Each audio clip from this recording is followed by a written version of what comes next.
जय हिंद, जय भारत। राष्ट्रीय वंदना चैनल पर मैं प्रतिका अपने को होस्ट अनुज के साथ आप सभी का स्वागत करती हूँ। दोस्तों, इन दिनों हम वीर क्रांतिकारी चंद्रशेखर आज़ाद की कहानी सुन रहे हैं। पिछले भाग में आपने उनके बचपन के दिनों के बारे में सुना। आज भाग 2 में हम बात करेंगे चंद्रशेखर आज़ाद का क्रांति दल के साथ जुड़ना और एक बहुत ही मज़ेदार किस्सा जहां धन इकट्ठा करने के लिए वे साधु बन जाते हैं। इस कहानी को सुनाने के लिए आज हमारे बीच है भारत की आज़ादी के इतिहास के विशेषज्ञ और मशहूर कवि श्री प्रदीप देशवाल जी। नमस्कार सर। नमस्ते प्रतिका, अनुज, आप दोनों को बहुत बहुत धन्यवाद इस कहानी को आगे बढ़ाने के लिए। सर, पिछले भाग में हमने सुना चंद्रशेखर आज़ाद अब बनारस चले गए संस्कृत पढ़ने के लिए। आगे की कहानी जानना चाहेंगे, उसके बाद क्या हुआ? तो भाग 1 में हमने ये देख लिया था कि मुंबई से लौटकर चंद्रशेखर तिवारी अभी तक वो आज़ाद नहीं हुए थे। उस मानी में चंद्रशेखर बनारस पहुंच जाते हैं और वहां वो संस्कृत विद्यालय में एडमिशन ले लेते हैं। ज्ञानवापी में एक शिवालय में वो रहने लग जाते हैं। तो पढ़ाई शुरू हो जाती है। घर पे भी वो लेटर लिख देते हैं, बता देते हैं कि चिंता ना करें। अब ये वर्ष है 1921 और देश में नॉन कोऑपरेशन मूवमेंट अपने पूरे उरूज पे है, वो पीक पे है। गांधी जी के नेतृत्व में सारा देश खड़ा हो चुका है अंग्रेजों के खिलाफ। बनारस भी इससे अछूता नहीं है। वहां संस्कृत कॉलेज के प्रांगण में वहां सत्याग्रह हो रहा है और पिकेटिंग हो रही है। विदेशी कपड़ों की होली जलाई जा रही है। दूसरे स्कूल्स के, कॉलेजेस के स्टूडेंट्स भी वहां पहुंचते हैं। ये संस्कृत स्कूल के बच्चे भी वहां जाते हैं, जिसमें चंद्रशेखर भी शामिल है। पुलिस सबको गिरफ्तार करती है। चंद्रशेखर भी गिरफ्तार हो जाते हैं। जब मैजिस्ट्रेट के सामने इनको पेश किया जाता है तो वहां जो सवाल जवाब होते हैं वो भी ऐतिहासिक हो गए। एक पारसी मैजिस्ट्रेट थे। खरे घाट की अदालत थी जहां पर सत्याग्रहियों के मुकदमे सुने जाते थे। मैजिस्ट्रेट देखता है कि भाई एक छोटा सा बच्चा है, पूछता है क्या नाम है तुम्हारा? ये जवाब देते हैं आज़ाद। अब मैजिस्ट्रेट सोचता है कि हो सकता है आज़ाद नाम होगा। अगला प्रश्न था कि पिता का नाम? ये कहते हैं स्वाधीन। अब ये बात कुछ एबनॉर्मल हुई। पूछते हैं कि रहते कहाँ हो? कि जेल खाना। अब तो क्लियर हो गया कि ये गुस्ताखी कर रहा है, बता नहीं रहा ठीक से। 15 बेंत की सजा सुना दी जाती है।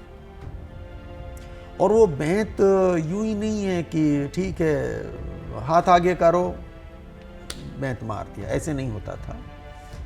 मैजिस्ट्रेट ने सजा सुनाई है। अब इस सजा पर अमल होगा जेल में। इनको वाराणसी सेंट्रल जेल भेज दिया जाता है। वहां जेलर थे गंडा सिंह। तो जेलर के सामने जब इनको पेश किया गया 15 बेंत की सजा भुगतने के लिए, तो वहां कहा कुछ लोगों ने कि माफी मांग लो, बच्चे हो, छोटे से बच्चे हो तुम, ये छोड़ देंगे। तो माफी नहीं मांगी इन्होंने, लिहाजा 15 बेंत इनके ऊपर पड़ने थे। अब और वो बेंत पतले लंबे बेंत होते थे जिनको पानी में भिगो के रखा जाता था। अब जब वो शरीर पर पड़ते थे, और बेंत मारने वाला भी कोई साधारण व्यक्ति नहीं होता था, वो भी छांट के लाया जाता था। एक टिकटिकी होती थी जिस पर वो फिर उस अपराधी को बांध दिया करते थे। ये एक तिपाया स्ट्रक्चर होता था, उस पर बेल्ट से बांध देते थे अपराधी को, ताकि बेंत पड़ते हुए वो हिल भी ना सके। नंगा शरीर होता था, कपड़े उतार दिए जाते थे। तो पहला बेंत आता है जिस्म पे स्टाक और खून निकलता है पहले बेंत के साथ, और बच्चा आवाज देता है, आह नहीं करता है, कहता है भारत माता की जय, वंदे मातरम। 15 बेंत लगते हैं और हर बार भारत माता की जय, वंदे मातरम, गांधी जी की जय, ये वो नारे लगाते हैं। 15 बेंत पूरे हुए, टिकटिकी से उतार दिया गया। लहू लुहान शरीर है, जेल का डॉक्टर है, वो दवा लगाता है, लेकिन खून का बहना नहीं रुकता है। इनको 3 आने दिए जाते हैं। ये वो 3 आने जेलर के मुंह पे मार के और वहां से चल पड़ते हैं। जेल से बाहर आते हैं, खून से तरबतर वहां से लौटते हैं, और सराय गोवर्धन में गौरी शंकर शास्त्री होते थे, उनके पास जाते हैं। वो इनका इलाज करते हैं, सेवा करते हैं इनकी। अब जिस ढंग से इन्होंने मैजिस्ट्रेट को जवाब दिए थे और जिस बहादुरी से वो बेंत सहे थे, उससे चंद्रशेखर अब शहर में पॉपुलर हो गए थे। सारे बनारस में उस 15 साल के चंद्रशेखर की बात हो रही थी कि कौन है वो बहादुर बालक भाई जिसने मैजिस्ट्रेट को ऐसे जवाब दिए, और जो जब बेंत पढ़ते हैं तो वहां पर भारत माता की जय गुंजाता है। खैर, शहर में बहुत पॉपुलर हो गए, बहुत सारे लोग इनको देखने पहुंचे, भीड़ इकट्ठा हो गई। छोटा सा बालक, हाइट वैसे भी बहुत ज़्यादा नहीं थी इनकी, तो भीड़ बहुत ज़्यादा है, दिखाई दे नहीं रहा है। फिर एक मेज़ पर इनको खड़ा किया गया, फूलों की मालाओं से लोगों ने लाद दिया इनको, और उस टाइम इनका एक फ़ोटो भी खींचा गया है, जहाँ चरखे के साथ वो खड़े हैं, धोती कुर्ता पहने। ये उस दिन का फोटो तो हरगिज नहीं रहा होगा, वो बाद में कार्यक्रम हुआ जब ये स्वस्थ हो गए, क्योंकि उस दिन तो खून से लहू लुहान थे, तो वो फोटो नहीं हो सकता, ये बाद का फोटो रहा। बहुत पॉपुलर हुए ये। उसके बाद इन्होंने फिर काशी विद्यापीठ में एडमिशन लिया कुछ टाइम बाद। वहाँ इनकी मुलाकात होती है एक व्यक्ति से, वो भी स्टूडेंट है, जिसका नाम है प्रणवेश चटर्जी। प्रणवेश चटर्जी से मुलाकात होती है, और दूसरे मनमथनाथ गुप्त, ये दोनों क्रांतिकारी गतिविधियों में शामिल थे। प्रणवेश इनको भी क्रांतिकारी विचारों के साथ जोड़ देते हैं। हालांकि बाद में एक ऐसा समय आया कि वो प्रणवेश जिसने चंद्रशेखर को क्रांतिकारी दल में शामिल किया, उसने कमजोरी दिखाई, और काकोरी केस में उसने कुछ ऐसे बयान दिए जिससे उसकी सजा खुद की कम हो गई, लेकिन साथियों के लिए उसने मुसीबत पैदा की। और कहते हैं कि बाद में उसने, जब वो छूटा जेल से, तो उसने सुसाइड भी कर लिया था। तो खैर, पर एक अच्छा काम तो वो करके गया कि उसने क्रांतिकारी दल में चंद्रशेखर को शामिल किया। तभी 1923-24 में पुराने क्रांतिकारी शचीन्द्रनाथ सान्याल, जोगेश चंद्र चटर्जी, इन लोगों की प्रेरणा से उत्तर भारत के सारे क्रांतिकारियों को इकट्ठा करके एक पार्टी बनाई जाती है, जिसका नाम था हिंदुस्तान रिपब्लिकन एसोसिएशन। वो पार्टी खड़ी होती है बनारस में। हिंदुस्तान रिपब्लिकन एसोसिएशन यानी HRA, उसके हेड थे राजेंद्र लाहिड़ी। 1 जनवरी 1925 को एक पंफलेट पूरे देश में, एक ही दिन में पूरे देश में बांट दिया गया था, 1 जनवरी 1925 को, और इस पंफलेट का नाम था द रिवोल्यूशनरी। ये मैनिफेस्टो था हिंदुस्तान रिपब्लिकन एसोसिएशन का। इसके लिए बनारस में जो बांटने की व्यवस्था की थी, वो चंद्रशेखर आजाद ने ही की थी। पार्टी के पास पैसे तो होते नहीं थे, इन क्रांतिकारियों को दान देने वाले तो थे नहीं लोग, और गुप्त काम करना होता था, छिप के काम करते थे, पब्लिक के सामने भी नहीं आते थे कि हमारा एक रिवोल्यूशनरी मूवमेंट है, हमारा ये नाम है। ऐसे तो बता के नहीं करते थे पब्लिक के पास जाके, हमें चंदा दे दो। तो पैसे के लिए इनको डाके डालने पड़ते थे। सर, वो कहानी बताइए जब ये साधु बन गए थे, ये पैसे इकट्ठा करने के लिए क्रांति दल के लिए गाजीपुर में, क्या था वो किस्सा? वो बड़ी मजेदार बात है। देखिए, पैसों की तो कमी थी ही।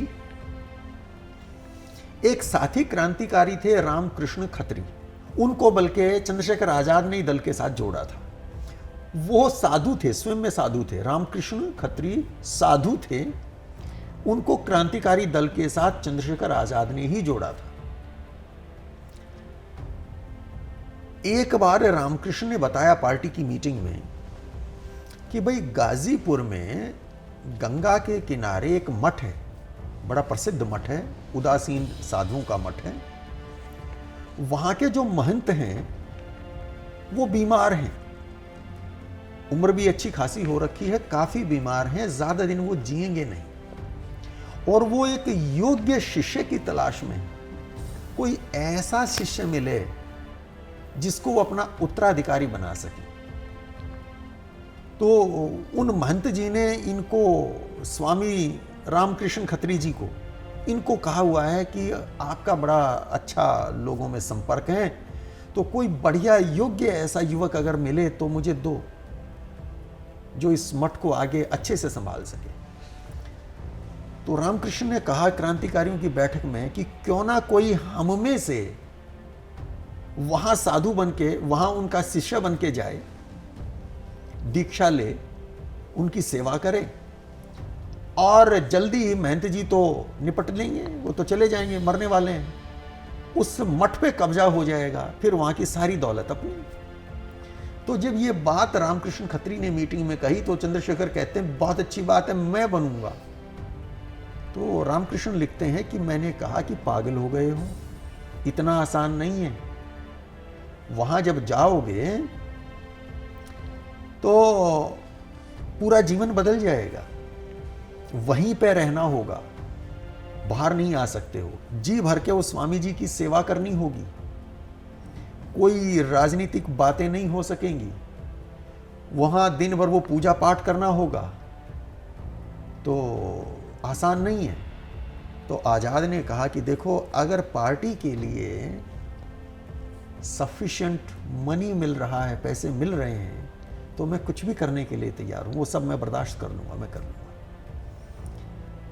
तो हेड जो थे बनारस ग्रुप के, राजेंद्र लाहिड़ी ने कहा कि ठीक है, आज़ाद इसके लिए उपयुक्त हैं और ऐसा करते हैं। जोखिम तो है, खतरा तो है, पर खतरा उठाना पड़ेगा।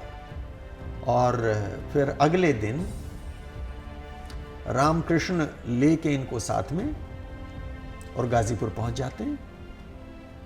महंत जी से मुलाकात होती है और महंत जी से मिलवाते हैं कि ये युवक जो है ये जन्म से ब्राह्मण है और बहुत ही संस्कारवान, बहुत अच्छा लड़का है और बड़ा ही ईश्वर भक्त है, तो ये देखिए आप।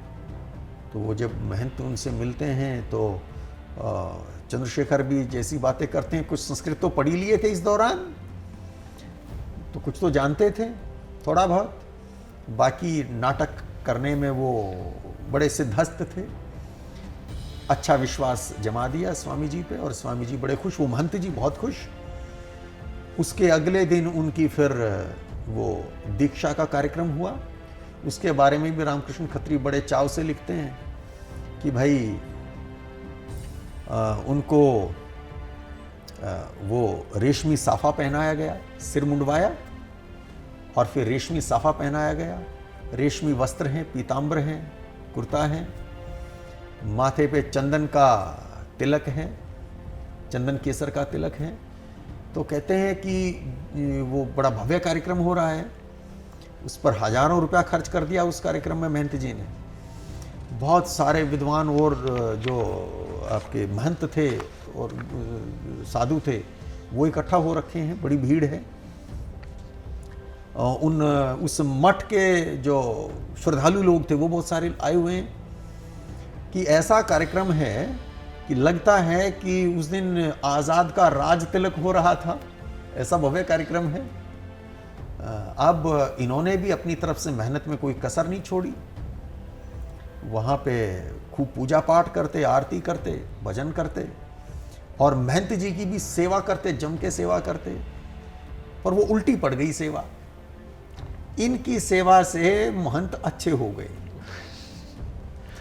जिसके मरने का इंतजार था वो महंत तो ठीक हो गए, खूब दूध पीते और दंड बैठक लगाते वो तो। अब इनको चिंता हुई, कहते यार ये तो मैं तो इंतजार कर रहा था आज मरे कल मरे, ये मरने वाला नहीं है। और कितने दिन ये नाटक करूंगा, 1 दिन 2 दिन 4 दिन 10 दिन, ये तो महीनों बीत रहे हैं, ये तो जवान होता जा रहा है महंत जी तो उन्होंने चिट्ठी लिखी चंद्रशेखर ने साथियों को, कोई निकाला मौका कैसे चोरी से चिट्ठी वहां पे भिजवाई कि भाई माहौल बहुत खराब है और ये मरने वाला नहीं है, तुम आओ और मुझे निकालो यहाँ से, मैं नहीं रहूँगा अब और यहाँ पे। एक दिन लगा के मौका कैसे निकले, फेंक के वो भगवा वस्त्र आजाद वहाँ से ऐसे भागे कि मुड़ के फिर गाजीपुर नहीं देखा किधर है, पहुँच गए वापस बनारस। तो उनकी उस जो वहाँ से भागना हुआ वो शायद हजारों लाखों रुपए की प्रॉपर्टी पार्टी को मिल सकती थी, वो नहीं मिल पाई, आज़ाद आ गए लौट के और फिर से पार्टी का काम आगे देखने लगे। तो ये थी वो गाजीपुर की घटना। सर एक घटना थी जहाँ चंद्रशेखर आज़ाद अशफाक उल्लाह के भाई के पास जाते हैं तो उनको पैसे देते हैं, वो क्या घटना थी? देखिए अशफाक उल्लाह के बड़े भाई थे रियासतुल्लाह। रियासतुल्लाह लिखते हैं कि जब मुकदमा चल रहा था, अशफाक जेल में थे, हालांकि उनका परिवार बड़ा समृद्ध परिवार था, लेकिन वो मुकदमा जब एक ऐसा मुकदमा आ जाता है तो फिर समृद्धि का पता नहीं चलता कहाँ चली जाती है, सब खत्म हो जाता है। तो परिवार उस टाइम फाइनेंशियली बहुत ही टाइट हालत में था। रियासतुल्लाह अशफाक से मिलने जेल गए तो अशफाक ने पूछा बड़े भाई से कि मुकदमे पे इतना खर्च हो रहा है, पैसे की तो तंगी हो रखी होगी। तो रियासतुल्लाह कहते हैं कि वो बात तो सही है, पैसे की कमी तो है, पर भाई मेरे तुम तो खुद जेल में बंद हो, क्या कर सकते हैं इसमें। तो अशफाक कहते कोई नहीं, मैं देखता हूं, कुछ करते हैं।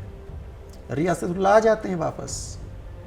तो एक हफ्ते बाद एक दिन रियासतुल्लाह घर पे हैं और दरवाजे पर दस्तक होती है। उनको बताया जाता है कि एक नौजवान आया है, कोई आपसे मिलना चाहता है। ये जाते हैं, मिलते हैं कि हाँ जी बताइए कौन है, क्या काम है। कहते हैं एक थैली है इस नौजवान के पास, और थैली देते हुए कहते हैं कि अशफाक ने आपके लिए कुछ पैसे भिजवाए हैं। थैली देते हैं तो रियासतुल्लाह थैली लेते हैं और कहते हैं कि आप कौन हैं। तो वो नौजवान अपना नाम नहीं बताता है, बल्कि कहता है सब बताऊंगा, आराम से बैठ के बातें करेंगे, आप मेरे को एक माचिस दीजिए, सुबह से मैंने बीड़ी नहीं पी है। तो वो थैली हाथ में है रियासतुल्लाह के, वो माचिस लेने अंदर जाते हैं, थैली माँ को देते हैं और माचिस लेके वापस आते हैं बाहर जहाँ वो नौजवान खड़ा था। तो देखते हैं वो नौजवान वहाँ नहीं है, वो तो चला गया था। कि भाई ये कौन था, अभी मेरे से माचिस मांग रहा था और मैं वापस आया तो है ही नहीं। तो खैर कुछ दिन बाद फिर जेल जाते हैं। रियासतुल्लाह बड़े जी जान से उस मुकदमे को लड़ रहे थे। अशफाक से बताते हैं कि ये कोई नौजवान आया था, वो एक थैली दी, उसमें 200 रुपये थे, और मैंने नाम पूछा तो मुझे कहता है कि बताऊंगा, आप मुझे पहले माचिस दीजिए, मुझे बीड़ी पीनी है। मैं जब तक आया वो चला गया। तो अशफाक मुस्कुराते हैं और कहते हैं वो चंद्रशेखर आज़ाद थे।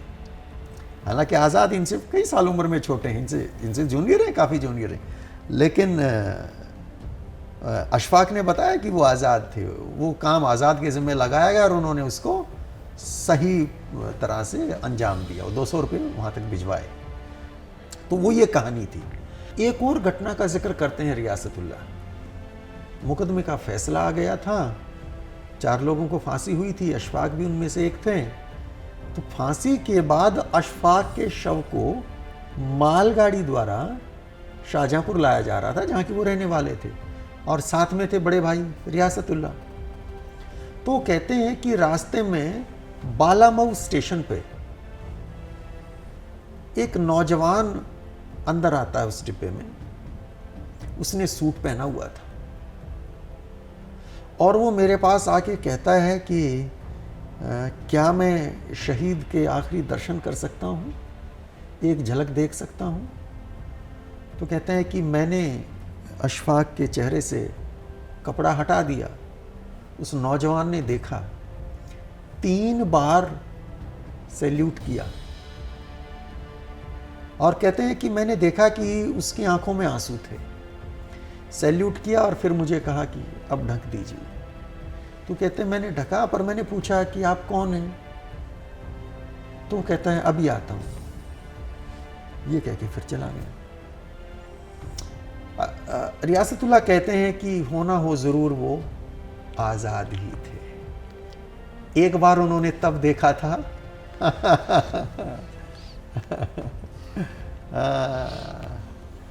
बालामऊ स्टेशन पे पहुंच गई हैं। देखिए ये असर होता है कहानी का। हाँ, तो एक बार आज़ाद 200 रुपये देने घर जाते हैं, तो रियासतुल्लाह को नहीं बताते मैं कौन हूँ, और दूसरी बार एक नए गेटअप में जाते हैं, इस बार सूट पहने हुए हैं, और अंतिम दर्शन करते हैं शहीद अशफाक के और लौट जाते हैं। अभी नाम नहीं बताते हैं।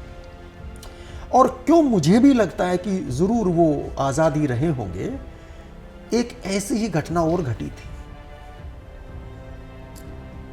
जब जतिन दास लाहौर में 63 दिन की भूख हड़ताल के बाद शहीद हुए, उनका शव लाहौर से कलकत्ता जा रहा था और उस पर भी अपना वीडियो है और बहुत डिटेल से उनकी उस पूरी गाथा को उसमें गाया गया है, कहा गया है, दिखाया गया है। तो जब वो शव वहाँ कोलकाता ले जाया जा रहा था, तो ये बताते हैं किरण दास, जतिन दास के छोटे भाई, उन्होंने किताब लिखी है। वो लिखते हैं कि उस ट्रेन में दुर्गा भाभी भी साथ ट्रेवल कर रही थी शव के साथ, बहुत सारे लोग लाहौर से गए थे। तो कहते हैं कि रास्ते में दुर्गा भाभी ने मुझे कहा था कि इसी ट्रेन में चंद्रशेखर आज़ाद भी यात्रा कर रहे हैं वेश बदल के, किसी को पता नहीं है, और वो तुमसे मिलने आएंगे अंतिम दर्शन करने आगरा पहुंचने पे, तो ध्यान रखना। तो किरण दास कहते हैं कि आए और वेश बदला हुआ था, दर्शन किए, चले गए। तो जैसी घटना का जिक्र किरण दास करते हैं जतिन दास के शव यात्रा के समय, वैसी ही घटना का जिक्र कर रहे हैं रियासतुल्लाह जब अशफाक के शव को लाया जा रहा है। तो ये उनकी चंद्रशेखर आज़ाद जीवन में कई बार उन्होंने ऐसे कारनामे किए वेश बदल के, और ये उनका समर्पण था, उनकी श्रद्धा थी अपने उन सीनियर शहीदों को के बारे में। चंद्रशेखर आज़ाद की लाइक आइडियोलॉजी क्या थी जब वो क्रांति दल में जुड़े? वो कैसा भारत देखना चाहते थे, क्या सपने देखे थे उन्होंने? हाँ देखो प्रीतिका, बैकग्राउंड कुछ थी नहीं, घर से तो कुछ ऐसा मिला नहीं था सीखने को। नॉन कॉपरेशन मूवमेंट में शामिल हुए तो सब शामिल हो रहे थे, ये भी शामिल हो गए कि देश की आज़ादी, बस इतना ही समझ थी। और जब HRA के मेंबर बने तो वहाँ भी समय लगता है इवोल्यूशन होने में, आपके थॉट्स की इवोल्यूशन समय लेती है, और इनका कोई लंबा चौड़ा अध्ययन नहीं था। जो देखा था, जो सीखा था, वो अपनी एक्सपीरियंस से ही हासिल किया था। बहुत ज़्यादा पढ़े लिखे नहीं थे, हालांकि अखबार पढ़ने का बहुत चाव था और वहाँ से जितना सीख सके इन्होंने काफ़ी कोशिश की है। पर इनके साथ ही एक बात लिखा करते हैं जिससे हम एक अंडरस्टैंडिंग बना सकते हैं कि क्या उनकी सोच रही होगी शुरू के दिनों में जब उस दल में शामिल हुए, कि बड़े चाव से झूम झूम के चंद्रशेखर गाया करते थे क्या कि जय दिन होई है सूरजवा, अरहर के दलिया, धान के भतुआ, खूब कचर के खबैना। अरे जय दिन होई है सूरजवा, यानी सूरजवा से यहां मतलब है स्वराज। जय दिन होई है सूरजवा, कि जिस दिन स्वराज आ जाएगा, देश आजाद हो जाएगा, अरहर के दलिया, अरहर की दाल होगी। दलिया मतलब दाल, यहां पे अरहर के दलिया, अरहर की दाल होगी। धान के भतुआ, धान से निकला हुआ चावल पकेगा। खूब कचर के खेबेना, कि खूब जी भर के चाव से खाएंगे। अरे जय दिन होई है सूरजवा। तो किन अभाव में जीवन इन्होंने जिया था, बचपन किन अभाव में रहा, उसकी झलक भी इससे मिलती है। और आइडियोलॉजी का भी थोड़ा सा हम इससे एक इम्प्रेशन ड्रॉ कर सकते हैं कि शायद ऐसी आज़ादी देखते थे कि देश आज़ाद होगा तो देश से भूख मिट जाएगी, फिर अकाल से कोई नहीं मरेगा, भूख से कोई नहीं मरेगा। जिस दिन देश में स्वराज आ जाएगा, सबको जी भर के अरहर की दाल भी मिलेगी, चावल भी मिलेंगे, सब भरपेट खाना खाएंगे। तो ये उनके शुरू के दिनों की क्रांतिकारी दल में जब शामिल हुए तो ये उनकी सोच थी, ये उनका विचार था आज़ादी को लेके। और फिर धीरे धीरे जब अनुभव बढ़ा और डिस्कशंस हुआ, और जब भगत सिंह के साथ विशेष तौर से जब उनकी फिर मीटिंग्स होने लगी, तो वहाँ तो फिर बहुत सारी बातों पे चर्चा हुई होगी। फिर तो आज़ाद भी समाजवादी हो गए थे। सर कहानी तो बिल्कुल मन छू लिया कहानी ने हमारा, और स्पेशली वो वाला पार्ट जब अशफाकुल्ला के अंतिम दर्शन के लिए चंद्रशेखर आज़ाद आते हैं फेस बदल के। मैं अपने आप को भी नहीं रोक पाई, मैं जानती हूँ मैं ऑन कैमरा हूँ, बट फिर भी नहीं संभाल पाई, कहीं उन दिनों मैं भी पहुँच गई। तो सर आपका बहुत बहुत धन्यवाद आज की इस कहानी के लिए। यह समय हम और सुनना चाहते हैं कहानी आपसे, पर समय की एक सीमा है हमारे पास भी। बहुत बहुत धन्यवाद सर। आपका भी बहुत बहुत धन्यवाद, दोनों का बहुत बहुत धन्यवाद, और सभी श्रोताओं का बहुत बहुत धन्यवाद। दोस्तों मुझे तो ये कहानी बहुत अच्छी लगी, आशा करते हैं आपको भी बहुत अच्छी लगी हो। जल्द ही मिलेंगे भाग 3 में ऐसी ही दिल छूने वाली घटनाओं के साथ। तब तक के लिए जय हिंद, जय भारत।